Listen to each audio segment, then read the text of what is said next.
ተናስተልኝ የፈንታሌ ሚዲያ ቤተሰቦች በዛሬው ዝግጅታችን የደብረጽዮን ደብዳቤ የጌታቸው ማመልከቻ በሚሉት መካከል ምን ይወለዳል የሚለው እናሳያችኋለን። ሁለቱ ቀላል የሚመስሉ ደብዳቤዎች ግን በውስጣቸው የጸነሱት ምንድነው? የሚወለደው ጽንስ ምን ይመስላል? አብረን ያለ ሌላው የታንዛኒያው ፕሬዝዳንት ጨርቋን ጥላል ብን ብላለች። 98% አሸነፍኩ ብላ ሀገሩን ኦልሞስት አስራዋለች። ይሄን አብረን እናያለን። ሌላው ኡመር ጊሌም ጅቡቲ ሊበታትናት ነው በስተርጅናው 25 ዓመት ገዝቶ አሁንም አደጋ ውስጥ ጥሏታል። እንዴት? ዶናልድ ትራምፕ አስፈሪ የሚባል አቋም በጂ20 ስብሰባ ላይ አንጸባርቀዋል። የወሰዱት አቋም ብዙ አነጋጋሪ ነው። ለምን? እነዚህ ምን መልሳለን? አብራችሁን አምሹ። ፈንታሎች ነን።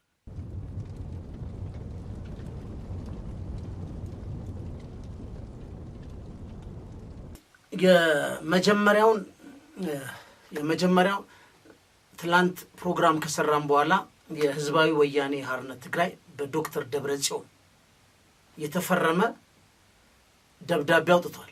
ለተባበሩት መንግስታትም ጥሪ አድርጓል። ባጭሩ ደብዳቤው ምን ይላል የሚለውን እንመልከት።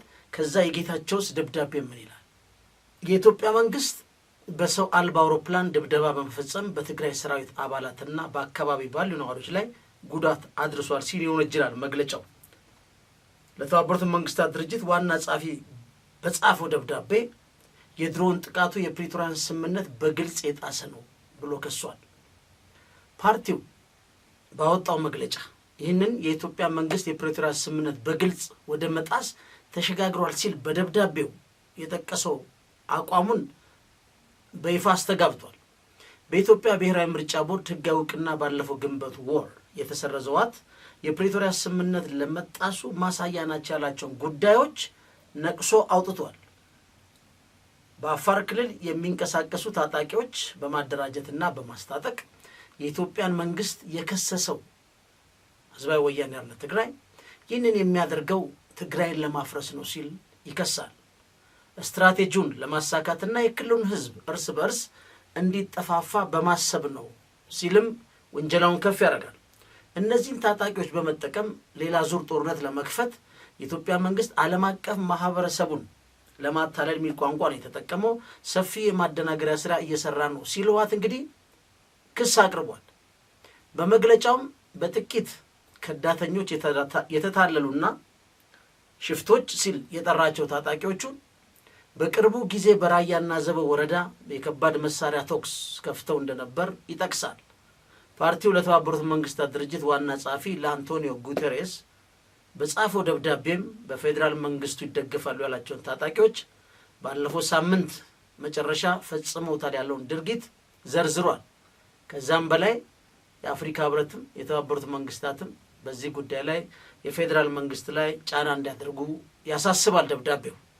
ይህ አንድ ደብዳቤ ነው። እንመለሳለን። ጌታቸው የጻፈው ደብዳቤ ምንድነው የሚል ነው። ሁለተኛው የኢትዮጵያ ብሔራዊ ምርጫ ቦርድ በብሔራዊ ምርጫ ቦርድ ማቋቋሚያ አዋጅ 1133 2011 እና በኢትዮጵያ የምርጫ የፖለቲካ ፓርቲዎች ምዝገባና የምርጫ ስነ ምግባር አዋጅ 1162 2011 መሰረት የፖለቲካ ፓርቲዎችን የመዝገብ ኃላፊነት ተሰጥቶታል ምርጫ ቦርድ።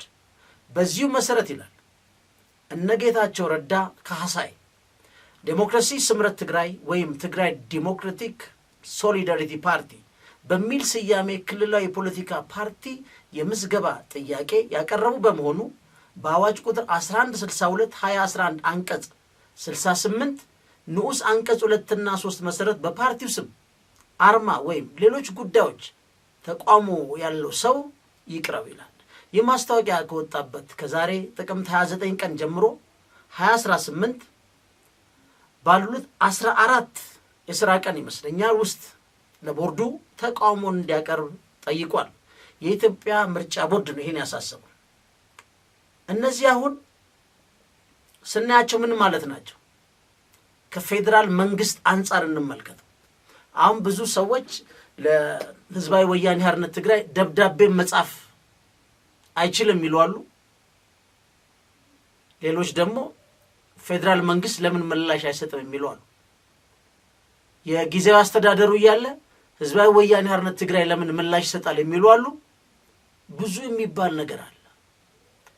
መጀመሪያ ካለው ፍሬም ስንነሳ ከፕሪቶሪያ ስምምነት ሰነድ የህዝባዊ ወያኔ ሓርነት ትግራይ ፈራሚ በመሆኑ የፕሪቶሪያ ስምምነት ተጥሷል ባለ ጊዜ መግለጫ መስጠት ይችላል ከሰነዱ።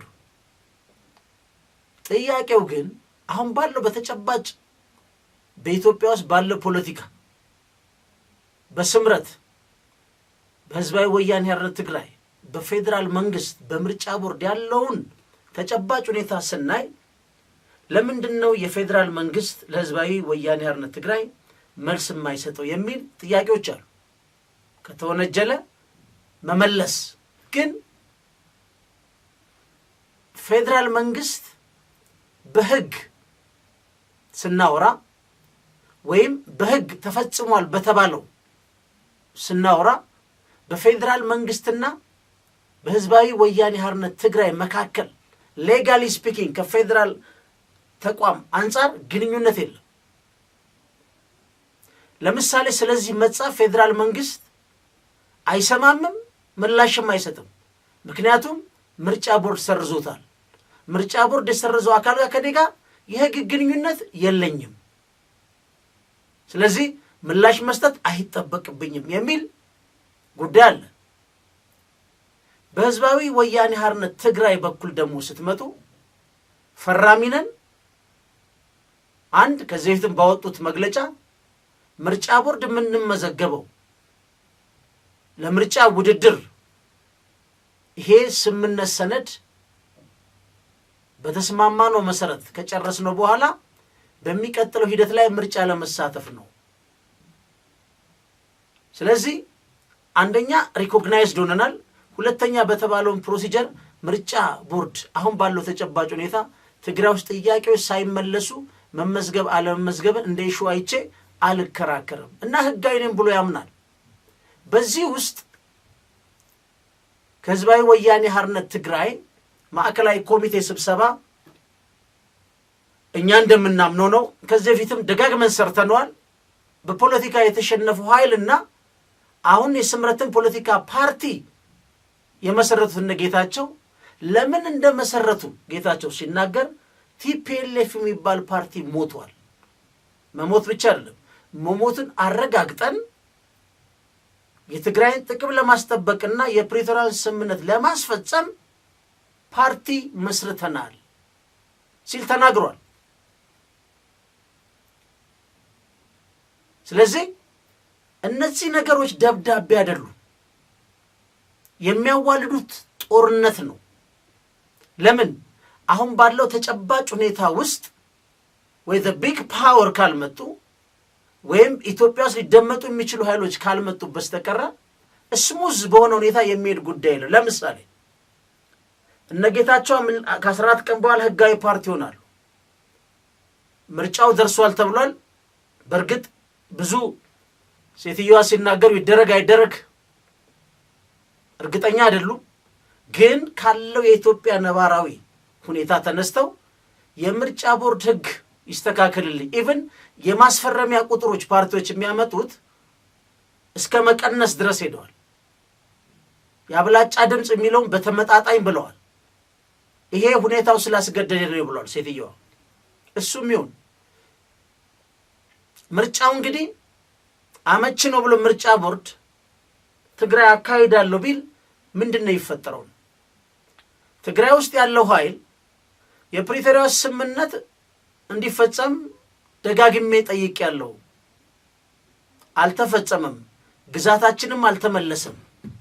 ምርጫም ቢደረግ በየትኛው ህገ መንግስታዊ ኤሪያና ግዛት በነገራችን ላይ የትግራይ ባሁን ባለው ተጨባጭ ሁኔታ ምርጫ ራሱ ማድረግ በፓርላማ ያለውን የፖለቲካ ውክልና ሁሉ የሚቀንስ ነው። ኖት ኦንሊ የወሰን ጥያቄ ሳይሆን በወሰን ጥያቄ ውስጥ ያሉ ሪፕሬዘንት የሚደረጉ ኤሪያዎች የሚያዙትንም እሱንም የሚቀንስ ነው። ስለዚህ በዚህ መልኩ ምርጫው ሊካሄድ አይገባም የሚል ጥያቄ ያነሳል። ፌዴራል መንግስት እኔ ቲፒኤልኤፍ የሚባል ፓርቲ አላቅም፣ ምርጫ ቦርድም አያውቀውም። የሚያውቀው የተመዘገቡት ፓርቲዎች አሉ። ከነሱ ውስጥ አንዱ ስምረት ነው። ስምረት ለምሳሌ ለምንድን ነው አዲስ አበባ ጉባኤ ያደረግነው ብሎ ሲናገር ትግራይ ውስጥ መግባት አልቻለም። መግባት አይደለም የለጠፍናቸው እኛን የሚገልጹ መገለጫዎች ሁሉ ተገነጣጥሎ ተሰባብረዋል። አሁን ባለው ተጨባጭ ሁኔታ እዛ ገብተን አባሎቻችን አደራጅተን ትግራይ ውስጥ ጠቅላላ ጉባኤ ወይም የመስራች ጉባኤ ማድረግ አንችልም። ለዚህ ነው አዲስ አበባ ያደረግነው ብሏል። ምርጫው ጊዜስ ሲደርስ እንዴት ነው ገብቶ ስምረት ውድድር ውስጥ ሊሳተፍ የሚችለው?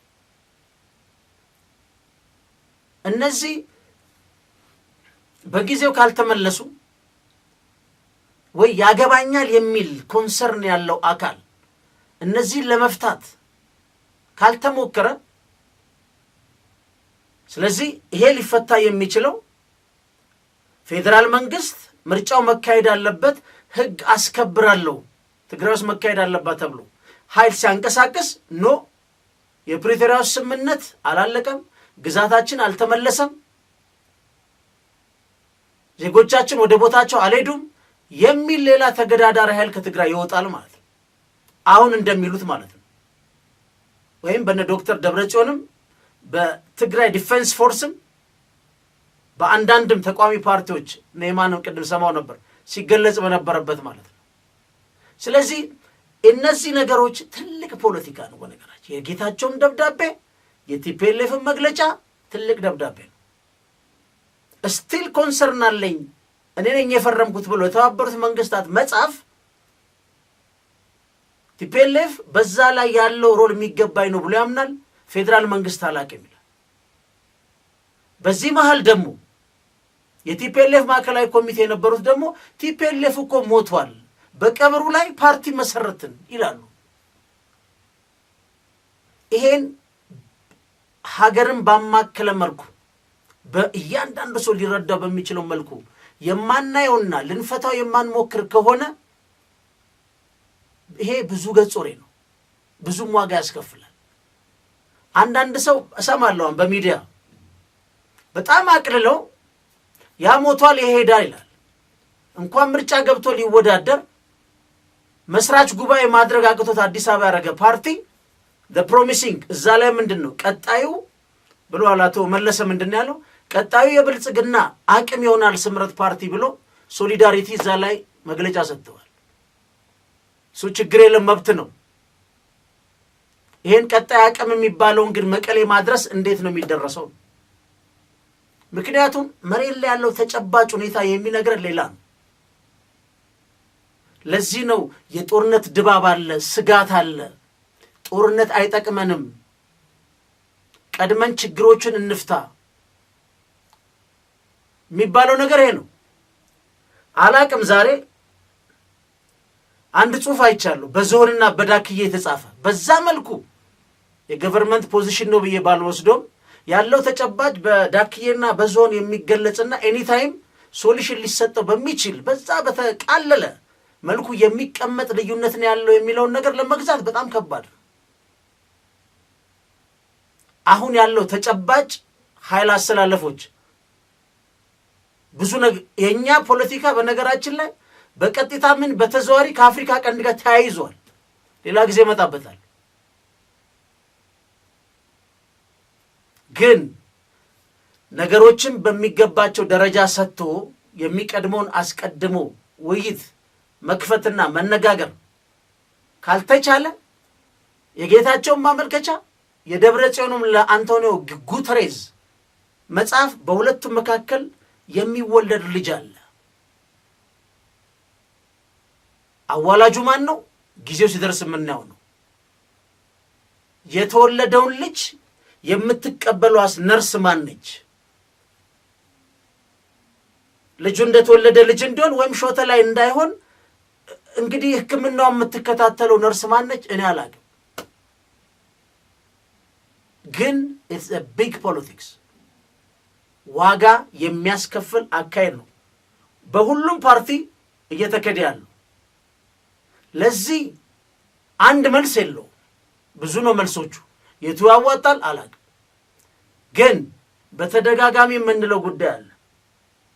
በተደጋጋሚ የምንለው አድማጮቻችንም እንዳትሰለቹ የምፈልገው ነገር ምንድነው እዚህ ላይ ራሱ የዋር ኦፍ ቾይስ እና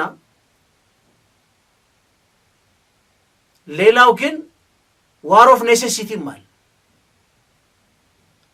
መርጦ አንዱን ፓርቲ መጥቶ ይሄኛው የተሻለ ነው ማለት ኢትስ ዋር ኦፍ ቾይስ ሊሆን ይችላል።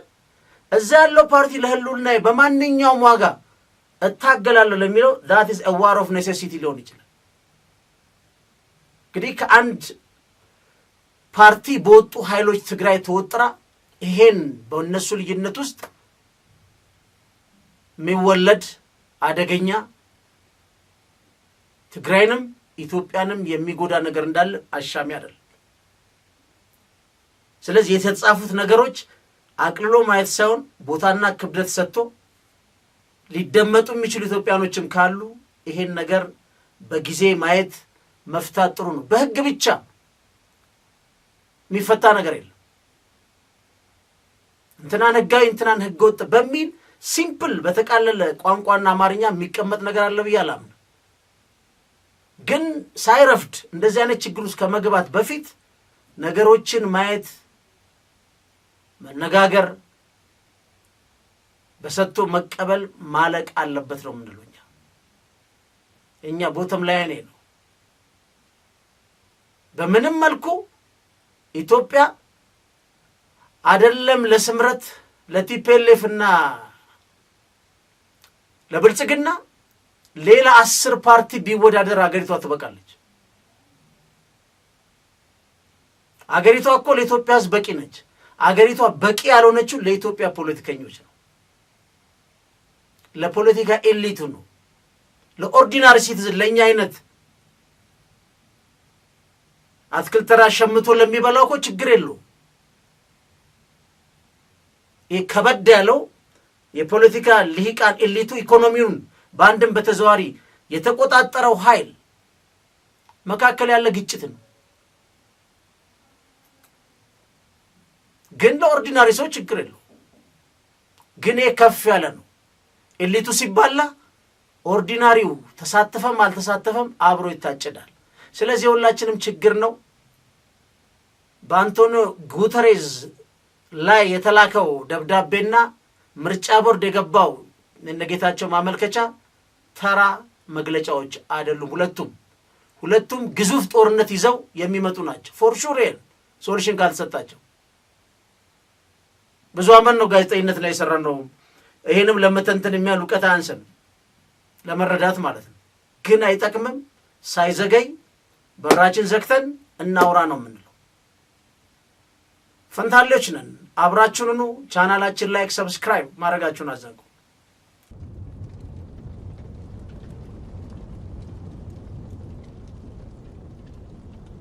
ምንድነው በሁለተኛው የምናየው ትንሽ ወጣ ብለን ከሀገራችን ስንሄድ የአባት ሀገር የሚባል ቋንቋ አለ። ሴቶች ብዙ ጊዜ ምን የማያዙበት ሀገር ግን ታንዛኒያ አንድ ነብሰ በላ ሴት ወልዳለች። ከ1961 ዓመተ ምህረት ስልጣን የጨበጠ ፓርቲ መሪ ሆነች። በመቶዎቹ የገደለች ያስገደለች ሴትዮ አሁን ደግሞ 240 የሚሆኑትን ሰብስባ በአገር ክህደት ብላ ከሳለች። this is አፍሪካ። ይሄ በሽታ በየሀገሩ ነው ያለው። ካሜሩን የ92 ዓመት የበሰበሰ ዳይፐር ላይ የሚቀመጥ መሪ ቃለ መሃላ ፈጽሟል። 92 ዓመት ጊሌን በኋላ መጣበታለሁ። 25 ዓመት ገዝቶ 75 የሚለውን ህገ መንግስት አሻሽሎ እሱ 77 ገብቷል በስብሱ። ሌላ 6 ዓመት ይፈልጋል። ጅቡቲ ሊበትናት ነው እናያለን። የአፍሪካ ቀንድ ብቸኛ ሰላማዊ ነበረችው ጅቡቲ አዲዮስ። ከዛ ምን ይሆናል? ቀጠናው ሙሉ ምን ይሆናል? የሽብርና ያለ መረጋጋት ቀንድ ይሆናል ማለት ነው። በጣም ሳድ እኮ ነው። እቺ ሴትዮ 98% ነው አሸነፍኩ ያለችው። በምርጫው እንዲሳተፉ ያልተፈቀደላቸው ፖለቲካ ፓርቲዎች ጠቅላላ ተቃውሟል። ታዛቢዎች ራሱ ህጋዊ ምርጫ አይደለም ብለዋታል። ግን እብድ ብላ አክቲቪስት አልቀራት፣ ነጋዴ አልቀራት፣ ፖለቲከኛ አልቀራት፣ በየትምህርት ቤት ውስጥ በየእስር ቤት ውስጥ እየወተፈች ነው ወይዘሮዋ ሳሚያ። በጣም እኮ አሳፋሪ ነው ይሄ አህጉር። በቃ የጨለማ አህጉር መሆኑን በዚህ ነው የምታየው። ፍትሐዊና ይላል ነፃ ምርጫ ነው የምትለው እሷ። አሁን በታንዛኒያ ለመጨረሻ ጊዜ እንግዲህ የሞት ፍርድ ተፈጻሚ የተደረገው በ1990ዎቹ ነበር ነው እንግዲህ።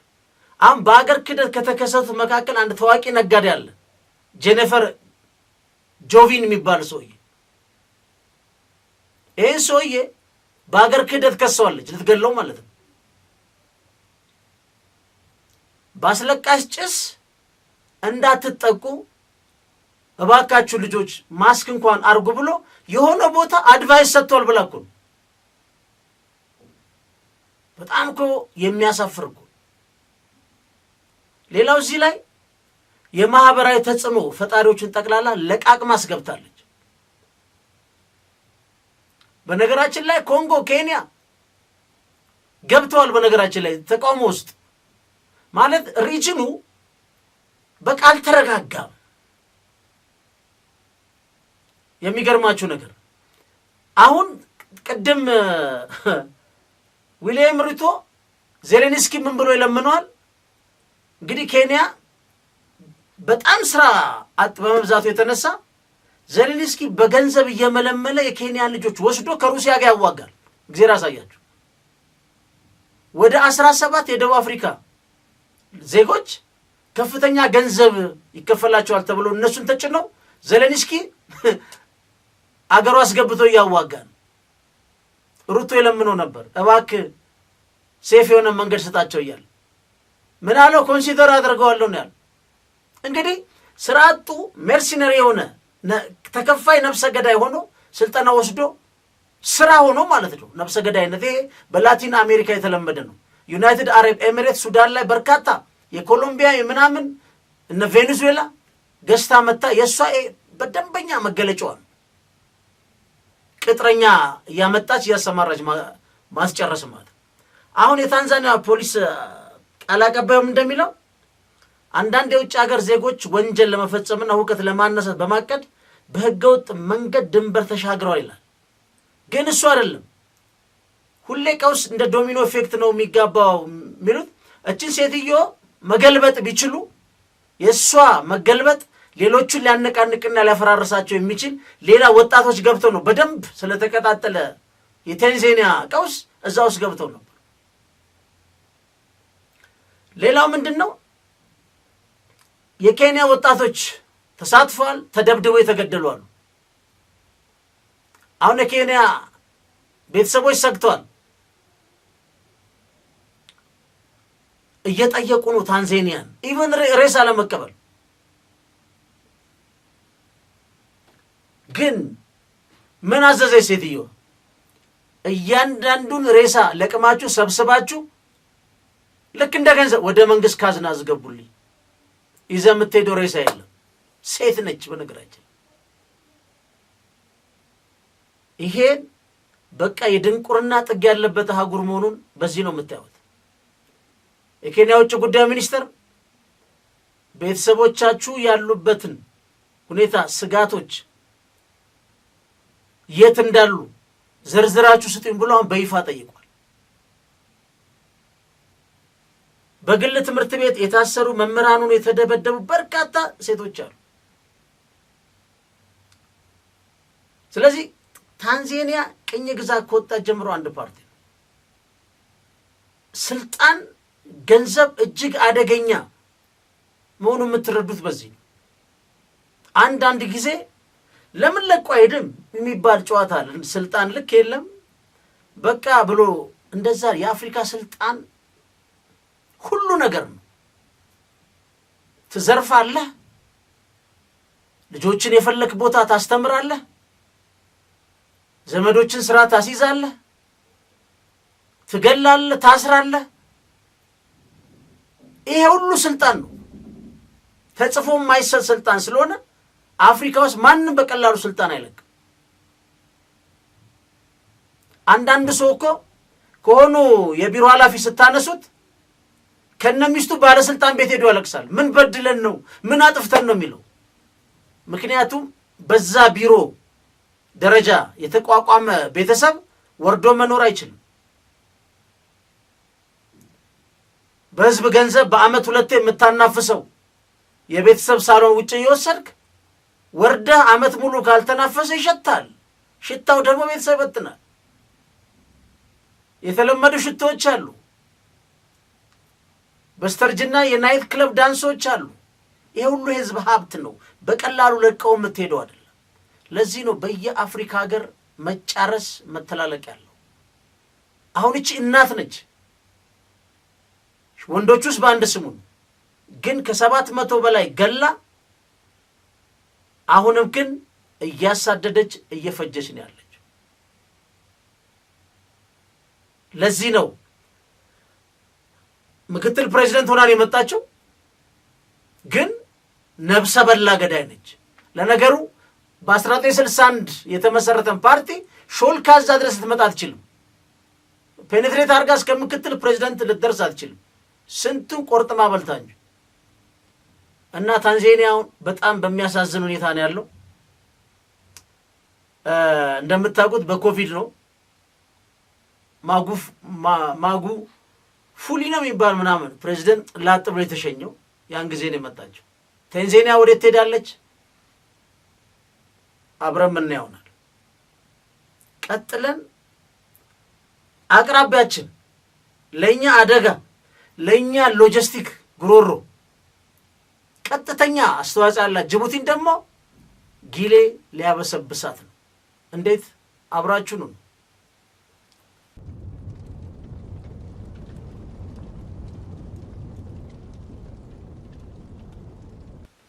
አሁን በዩናይትድ አረብ ኤምሬት አንድ የፖሊሲ ጥናት ዶክመንት ላይ የወጣ ነው እና ጅቡቲ በመንታ መንገድ ላይ ነች ይላል። ለምንድን ነው? በ2026 ኤፕሪል ላይ ምርጫ አለ። ዋናው ስጋት ጊሌ ህገ መንግስቱን ሲያሻሽል ደግሞ ሊወዳደር ነው አይደለም። የተወሰነ ነገር የለም። ራሱም በእጩነት እስካሁን አላቀረበም። ከዛ ውጪ ግን በዚህ በጅቡቲ ውስጥ አሁን ባለው ተጨባጭ ሁኔታ ማለት ነው የሚፈሩ በርካታ ነገሮች አሉ እዚህ ጅቡቲ ውስጥ። አንደኛው ምንድነው? በጣም ክሮኒክ የሆነ ስትራክቸራል መበሳበሳል። በየተቋሞቹ መበሳበሳል። ይሄ ሰውዬ በተለይ በፈረንሳይ በተለያዩ ሀገሮች በመደገፍ ምርጫም እያጭበረበረ ምን እያለ 25 ዓመት ተቀምጧል። በተለይ በጎሳው ላይ አሁን እየተፈራ ያለው በአንድ ጎሳ ነው ፓወሩ ሞኖፖሊዮ ነው ተቆጣጥሮት ያለው። አንደኛ በድርድር ስልጣን ይካፈሉታል አይካፈሉትም ትልቅ ስጋት ነው። ወደትኛው ሊሄድ ይችላል? ትልቅ ክፍተት ነው ያለው። ጅቡቲ ወደ ለየለትም ግጭት ትገባ ትችላለች በጎሳው። ይሄ ሰው 25 ዓመት መርቷል። ለተጨማሪ የሚሄድ ከሆነ ምናልባት አካሄዱን ይዞት ሊያከፋፍል ይችላል። ትልቁ ጥያቄ ግን ፖለቲካል አንሰርቴኒቲው ሃይ ነው ጅቡቲ ውስጥ። ለምንድን ነው ፎከስ ያደረጉት ጅቡቲ ውስጥ? የጅቡቲ እንደዚህ መሆን ለምን ያስጨንቃል? በጣም ትልልቅ ሀገሮች አሉ። ይሄ ሰውዬ እኮ የአሜሪካን ሚሊቴሪ እንቅስቃሴ ገደብ ጥሎ ማለት ነው። ቻይናን ቤዝ አላት ይዛላት። የቻይና ብድር ኦልሞስት የጅቡቲ ምንድን ነው ጂዲፒውን ከ60% ያዘ። ይሄን በመፍራት በአፍሪካ ቀንድ ከኔቶ አባል ሀገሮች ውጪ ወዳጅ ሀገር ኬንያን አርጋለች። ከኬንያ መከላከያ ጋር $100 ሚሊዮን የዲፌንስ ስምምነት አድርገዋል። ሺፍት ለማድረግ እየሞከሩ ነው። የአፍሪካን ቀንድ እንደ ቀንድ በፖሊሲ ሳይሆን በኬንያ ቢሮ ውስጥ ነው የሁላችንም ጉዳይ እየታየ ያለው። ቫንስ ምክትል ፕሬዝዳንቱ ኬንያን ይጎበኛል ተብሎ ይጠበቃል። ሩቶ ሄዷል። ይሄ ግልጽ የሆነ ኬንያን እንደ አንከር ስቴት በሉት በፈለጋችሁት የአሜሪካ ተመራጭ መንግስት ሆናለች። ዋናው አንዱ ኢስማኤል ኡመር ጊሌ እነሱ ላይ የጣለው የእንቅስቃሴ ገደብ ነው። ሉዓላዊነት እንደዛ ነው። ትንሽና ትልቅ ሀገር የሚባል የለም። የሀገሩ ባለቤት ኮንክ በኋላ አዛዡ አንተ ነው የምትሆነው። አሁን ሌላው ምንድነው ቁልፉ ጥያቄ የሱ ወዳጅ የነበረ በዓለም አቀፍ ደረጃ የሱ ቃል አቀባይ የነበረ በጣም ተጽዕኖ ያለው አሌክሲስ ሞሐመድ ጉሌዶ የሚባል ሰውዬ መልቀቁ ለሐሰን ጊሌ በጣም ከባድ እንደዚህ የፖሊሲ ጥናት ሰነድ የሚያሳየው ዋናው ምንድነው የዲሞክራሲ መበሳበስ ነው። ከዛ የኒፖቲዝም ፕራክቲሱ ጫፍ ደርሷል። ቤተሰብ ለቤተሰብ ዘመድ ለዘመድ ጓደኛ ለጓደኛ መጓተትና ቢሮክራሲው ማበስበስ መዝረፍ በመሰላቸት ነው አንዱ የለቀቀው እና የፕሬዝዳንቱም ይቀጥሉ አስፈርቶታል። እሱ ፕሮሚሲንግ ከሚባሉት ነው። ግን ጉሌድ ከፍ ብሎ ሄዷል አለ። ለምን? የኮንስቲቱሽን በተመለከተ ብዙ ጊዜ እዚህ ራሱ እንደምታውቁት ተተኪ የሚባል ነገር በጣም በጣም በጣም አደገኛ ነው። አፍሪካ ውስጥ መሪዎች የሚሞቱ አይመስሏቸውም በነገራችን ላይ እና ምን ያደርጋሉ? ተተኪ ያዘጋጁ። አንዱ የጠቅላይ ሚኒስትር መለስ እንደ ክፍተት አንዱ የሚነሳው ብቃት የነበረው መሪ መሆኑ ምንም ምስክር አይፈልግም ከነ ጉድለቱ ማለት ነው። ፐርፌክት ነው እያልኩ አይደለም። ግን እሱ ያበቃቸውና አገሪቷን ሊረከቡ የሚችሉ ቢያንስ 10-15 በስሩ የተደራጁ በፓርቲ ውስጥም የተደራጁ ማብቃትና ለዛ ማድረስ ሳይሰራ ነው የሞተው። ጠቅላይ ሚኒስትር ኃይለማርያም ጠቅላይ ሚኒስትሩ ነው ከመጣ በኋላ ያ ሁሉ መስ የመጣው ፓርቲው ሳይዘጋጅ የመጣበት ነው። ይሄን ሰውዬ ምክትል አላዘጋጀም። ስልጣኑን ለማን እንደሚሰጥ ገና አሁን ከባዱ ፈተና ቅድም እንዳለው የፕሬዝዳንቱ የጉሌ ተተኪ ሊሆን የሚችለው ማን ነው የሚለው ነው። የጉዳይ ሀገሪቷን የፖለቲካና ማህበራዊ ስርዓት ሊገለባብጠው ሊረብሸው እንደሚችል እየተጠበቀ ነው። የጉሌ አማራጮች በጣም ውስን ናቸው። ያበቃው የለም። ተተኪ የመሾም ማናቸውም እንቅስቃሴ ነው የሚሉት የስርዓቱን አንድነት ለመጠበቅና የሱን የቤተሰብና ጎሳ ተጽዕኖ በማዛባ መልኩ እንዲሆን ይፈልጋል ወይ ጎሳውም ይፈልጋል። እሱ ግን ስልጣን ለመልቀቅ የሚፈልገው ለሱ የእንጀራ ልጅ ተብሎ የሚታሰበው ነጊብ አብዱላህ ካሚል የሚባል ከአፋር ማህበረሰብ የተቆራኘ ከዛ የተገኘ ልጅ ነው። ችግሩ ግን የሱ የኢሳ ወይም የጎሳው ፖላራይዜሽን አደገኛ በመሆኑ የሱ የራሱ ማለት ነው ሊቃኖች ካሚልን እንደ ታሪካዊ የበላይነትና መብቶችን የማጣት ስጋት አድርገው ይመለከቱታል። ሊያሳጣን ይችላል። አመራሩም ወደ አፋር እንዳይሄድ ስጋት አላቸው። ወደ አፋር ከሄደም በቀጠናው ላይ ሊያመጣው የሚችሉትን ነገር በጣም ነው የሚፈሩት። ግን ጉሌድም ይቀጥል ካል በአካባቢውም አገሪውን በአገር ውስጥ ያለው ያገዛዙ ክሬዲቢሊቲ የተበሳበሰው ተቋም እንዲቀጥል የህዝብ ተቃውሞ ቅሬታ በስፋት እንዲቀጥል የተቃዋሚዎች በኃይለኛው ሰፊ መሰረት ይዘው አገሪቷን ዲስታብላይዝ የማድረግ የሱን አገዛዝ ዲስታብላይዝ የማድረግ ጉዳይ ውስጥ ይገባሉ። የከፍተኛ ስጋት አለ። ሁለተኛው ግን ኢንጂነሪንግ ዲሲፕሊን ትራንዚሽን ኦፍ ፓወር በመነጋገር በመግባባት በተለይ በአፋርና በኢሳ መካከል ያለውን ጠብቆ ለካሚል እንኳን ቢሰጠው በጣም ኢንፍሉዌንሻል እናት አለችው ተጽዕኖ ፈጣሪ የኢሳ ጎሳዎቹ ክላኖቹ ማመን መደራደር መቻል አለባቸው። ይሄን ካደረጉ በጣም ቤስት ነው ተብሎ ነው ኦፕሽኑ የሚጠበቀው። በድርድር ከጨረሱት እንግዲህ አንደኛ በአገር ውስጥ የሚሆን በቀጠና ውስጥ በድርድር የሚመጣው መንግስት ስልጣን በመካፈል የሚመጣው መንግስት ኢንዶርስ ለማድረግ ለመቀበል በጣም ቀላል ነው የሚሆነው።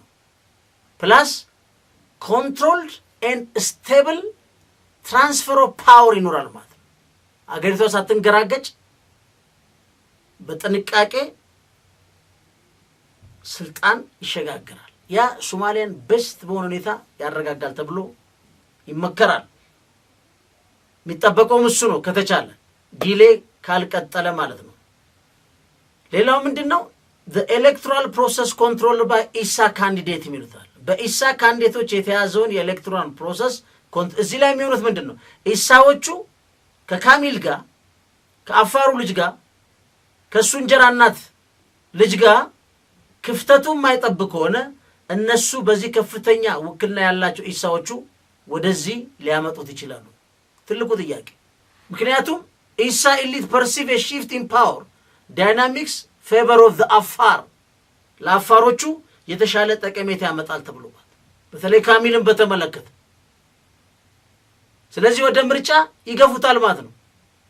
እዛ ሲገቡ ኢሳዎቹ የማሸነፍ እድላቸው ትልቅ ነው የሚሆነው በእነሱ አንደርስታንዲንግ ከፖስት ጉሌድ በኋላ ማለት ጊሌ ማለት በኋላ በኢሊቱ መካከል ያለው ግጭት በሚሊተሪና በደህንነት መካከል ሊነሳ የሚችል ግጭት ጥንቃቄ ሊሰጠው ይገባል ነው። በኤሌክቶራል ብቻ ፕሮሰስ እንሄዳለን የሚለውም እሱም ራሱ ችግር አለበት። ምርጫውንም የማጭበርበር ነገር ከመጣም እሱም ችግር አለበት። ትርጉም የሌለው ሪፎርምና የፖለቲካ ብዝሃነት አቃፊነት ውስጥ ካልገቡም በጣም አደገኛ ነው። ስለዚህ ተቃዋሚዎች ቦይኮት ሊያደርጉ ይችላሉ። ሌላው ደግሞ ፖለቲካውን ላንድስኬፕ ሊረብሹት ይችላሉ። ስለዚህ እነዚህ ነገሮች በጣም በጣም ተፈርተዋል። ግን ሎካልና ሪጂናል ኢምፕሊኬሽን አላቸው። ይሄ ሊታሰብበት ይገባል። ከኡመር ጊሌ በኋላ ተብሎ ከሚሰጋው አንዱኛ ነን። ትልቁ ሎጂስቲክ በእነሱ ወደብ ተጠቃሚውን ነው። ስለዚህ ጅቡቲ የሬድሲ የኢስት አፍሪካ ዌስተርን ኢንዲያን ኦሽን በዚህ መሃል ስላለች ከፍተኛም የሆነ ንግድ ስርዓት የሚሳለጥበት ቦታ በመሆኑ በቀጠናው በዓለም አቀፍ ደረጃም ተጽዕኖ ይኖረዋል የጅቡቲ መረበሽ ብሎ ያስባሉ። በተለይ አፍሪካ ቀንድ ውስጥ በጣም ስቴብል የሆነ ከማንም የተሻለ ነው ተብሎ የሚታሰበው ጅቡቲ ነው። ጅቡቲ እዚህ ውስጥ ከገባች ሁሉ ነገር ያበቃል ማለት ነው። ስለዚህ ዋናው ጥያቄ ምንድን ነው? አይንን ጨፍኖ አምባገነናዊ የሆኑ ለመሄድ ከሆነ ከፋፋይ የሆነ ጸጥ ያለ ረብሻ ውስጥ ይገባል። እሱ ግን ለ25 ዓመት የገዛውን ይዞ መቀጠል ይችላል። ለምንድን ነው ይዞ መቀጠል የሚችለው? በፊት በመጣበት በነ ፈረንሳይ ከፍተኛ ድጋፍ ኢን ዘ ኤክስፔንስ ኦፍ የጅቡቲ ህዝብ ማለት ነው። ስለዚህ ምንድን ነው የሚተነሱ ዴሊኬት tribal dynamics and the concentration of power in a few individuals who shape the country political landscape ቀደም ብሎ ማለት ነው። ይሄን ማስቀጠል አደገኛ ነው። እሱ ከተቀመጠ ግን አሁንም ይሄን ነው የሚያስቀጥለው። በጣም ሱፐርፊሻል የሆነ ዲሞክራቲክ የሚመስል በነ ፈረንሳይና በሶስተኛ ወገኖች የሚዘወር ሁኔታ ሊፈጥር ይችላል። ሌላው ምንድነው ቻይና ሚሊተሪ ቤዝ አላት። አሁን አይታችኋል የየመን በቀይ ባህር ላይ ያለው የማጥቃት አደገኛ ሁኔታ፣ የአሜሪካ በጅቡቲ ላይ ያላት ፍላጎት ማጣት፣ እነዚህ ነገሮች የጅቡቲ ፖለቲካ በቀላሉ ማንም ሰው እንዲያው ያደርጉ። ቅድም እንዳልኳችሁ አሜሪካ ተጽዕኖዋ ሲበዛባት የቻይና ምዘጋ ፕሬዘንሱን ብዙም ስላልፈለገች 10,000 ሰራዊት ይዛ ነው ቻይና የተቀመጠችው። ሶማሌላንድ እንዳማራጭ እያየች ነው። ብዙ ጊዜ አሜሪካ ልኡካን ሶማሌላንድን ጎብኝቷል። ምርጫው ላይ ታዛቢ ልከዋል። ሶማሌላንድ ጋር አሜሪካ ሄደች ማለት ሶማሌላንድን እውቅና የመስጠት እድሏ ሰፊ ስለሚሆን ቻይና ከዋናዋ ሶማሌ ጋር በመሆን የአንድ ቻይና ፖሊሲን በዓለም ላይ ለማሳለጥ የአንድ ሶማሌን ፖሊሲ ከሶማሊያ ጋር ቆማ ነው የምታረጋግጠው። ሶማሌላንድ በግልባጩ ከታይዋን ጋር በጣም ከፍተኛ ግንኙነት ያላቸው ትልልቅ ትራንዛክሽን ያላቸው አንዱ ለአንዱ እውቅና የሰጡ ናቸው። ሁለቱም በአሜሪካ ሲደገፉ ደግሞ ምንድነው ከአፍሪካው ቀንድ ከፍ ያለ ዓለም አቀፍ የጂኦፖለቲካል ረብሻ ያመጣል ማለት ነው።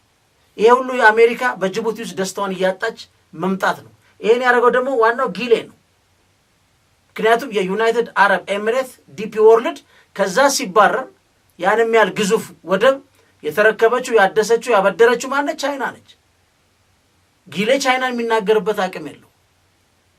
ከፍተኛ ብድር ያለበት ሀገር ነው ጅቡቲ ማለት የቻይና ማለት ነው። ስለዚህ እንደዚህ አይነት ነገሮች ያመጣሉ። ከሁሉ በላይ ግን ጅቡቲም ከተረበሸች በተለይ የአፋር ትራያንግል እንደምትሉት የአፋሩ ልጅ ወደዚህ መምጣት ምን ሊያስከትል እንደሚችል ወደፊት ነው የሚታዩ። በጣም ነው ሰዎች የሚፈሩት። ሶማሊያ እዚህ ጋር ክሌም የምታደርገው የጅቡቲ ኤሪያዎች አሉ። ከሁሉ በላይ ግን በአፍሪካ ቀንድ ሰላማዊ ተብላ እስከዛሬ ሲነገርላት የነበረችው ጅቡቲ በዚህ ስልጣን ወዳጅ 25 ዓመት ገዝቶ አሁንም ባልጠገበ ሰውዬ የምትበሳበስ ከሆነ የአፍሪካ ቀንድ የአሸባሪዎች ዳንስ ቤት ሆናል ማለት፣ ያልተረጋጉ መንግስታት መሰባሰቢያ ሆናል ማለት። በቀላሉ ዩኤን ትልቅ የሰጠው አንዱ ሪኮመንዴሽን ምንድነው? የኢስላሚክ አይኤስአይኤስ እንቅስቃሴ በአፍሪካ ውስጥ በከፍተኛ ከሳህል እስከ ፑንትላንድ የተዘረጋ ትልቅ መረብ ጅቡቲ ውስጥ ይገባሉ። ገና የኛ 1000 ኪሎ ሜትር አለ። ከዚህ ፌደራል መንግስት ምልክት አይቻለሁ ብሏል። ጅቡቲ በእንደዚህ አይነት መንግስት ደግሞ ከተራገፈች ልክ ፑንትላንድ ላይ እንደነገሱት ጅቡቲ ውስጥ ደግሞ ሊነግሱ፣ ያ ደግሞ ምን ያመጣል? የዓለም አቀፉን የንግድ ስርዓት በዛ የሚሳለጠውን ከፍተኛ ችግር ይፈጥራል ማለት። ስለዚህ አንዳንድ ጊዜ መሪ በስብሶ አገርንም ያበሰብሳል። አሁን 25 ዓመት መርቷል። እግዚአብሔር ይስጥልኝ ብሎ አይደል በስትሬቸርና በዳይፐር እየዞረ አሁን ህገ መንግስት አሻሽሎ ግን የሱ ጦስ የኛን ትልቅ ኢኮኖሚ በዛ ነው የምናስገባው። እንግዲህ ታጁራ ላይ ሳውዲ አረቢያ መጣለች። ቀጥታ እኛ ላይ የጅቡቲ መረጋጋት አለመረጋጋት ቀጥታ ከኛ ጋር ኢምፕሊኬሽን አለ። የኢትዮጵያን ፖለቲከኞች በቅርበት እንደሚከታተሉት ይጠበቃል። ለማንኛውም ጊሌ በዚህ መልኩ ነው አገሩን ሊያበሰብስ ቆርጦ የተነሳው። ቻናላችን ላይክ፣ ሰብስክራይብ ማድረጋችሁን አዘንጉ። ፈንታሌዎች ነን። መልካም ምሽት፣ መልካም አዳር።